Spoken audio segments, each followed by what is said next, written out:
Montée en puissance de nos forces armées, les forces armées maliennes engagées dans l'opération Kélétigui dans la zone de défense numéro 8 ont mené une opération d'envergure dans le refuge des groupes terroristes. La dite manœuvre concerne la colline située dans le triangle Karanyara, Tandjina et Urikila. La mise en œuvre de l'opération a nécessité plusieurs stratégies et mobilisé différentes unités. Voyons cette opération avec nos envoyés spéciaux, Aridjou Matina, Sidiki Balo et Korodjuko Samake.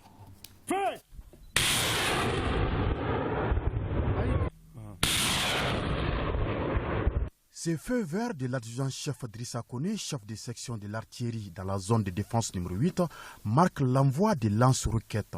C'est là en direction de la colline située dans le triangle entre Karangana, Tandjo et Uregila, où la présence des groupes armés terroristes a été signalée.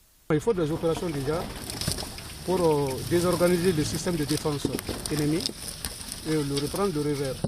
Ça demande une grande stratégie, une stratégie tellement développée que c'est la combinaison de l'ensemble des forces qui assure réellement la victoire d'une armée.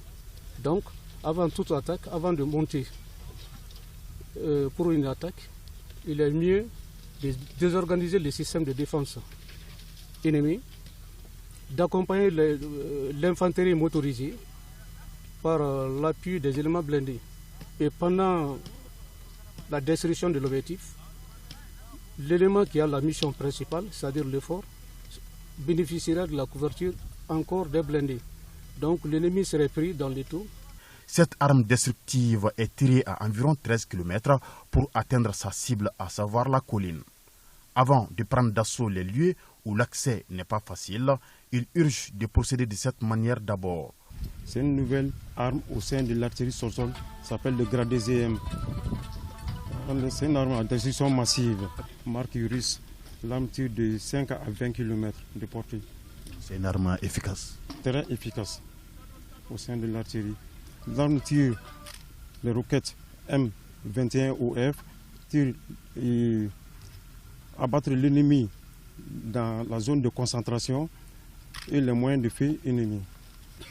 Nous avons comme mission d'appuyer les troupes amies dans leur progression et anéantir la progression de l'ennemi. Ce n'est pas un travail qui se fait à hasard. Il y a toujours des calculs. À la moindre erreur seulement, donc il y a problème au sein de l'artillerie. Donc raison pour laquelle on part doucement pour mener de bonnes opérations. Après des tirs d'obus, les unités organiques du GTA et les sous-GTA 1, 2 et 3 prennent la direction de la colline tirée par les lance-roquettes. Ayant minutieusement étudié l'endroit très dangereux, les fantassins, avec à leur tête leurs différents responsables, déploient un impressionnant dispositif de cadrage de la zone.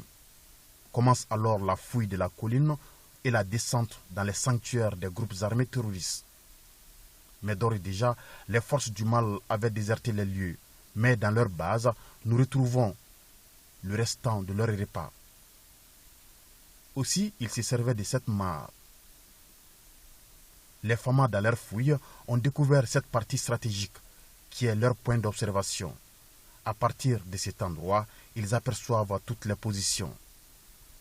Autre découverte, certains endroits sur le flanc de la colline où ils se retranchent dès qu'ils entendent le bruit de l'avion.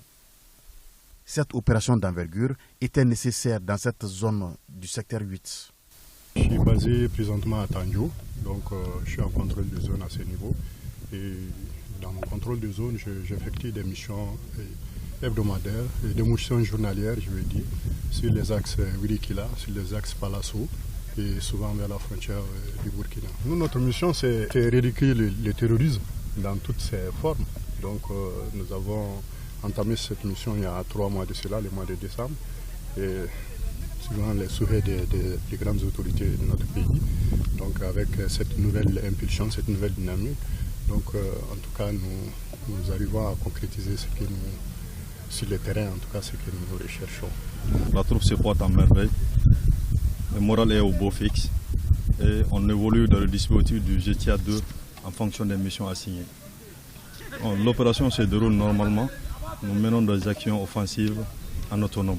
La motivation est totale depuis que les autorités ont bien voulu mettre à notre disposition des matériels nous permettant de travailler dans de bonnes conditions. Manœuvres d'hier ont beaucoup porté fruit. En tout cas, les groupes armés terroristes, depuis le début de cette opération Kélétigui, dans la zone de défense numéro 8, sont en totale débandade, mais profitent de la porosité de la frontière pour regagner le territoire burkinabé.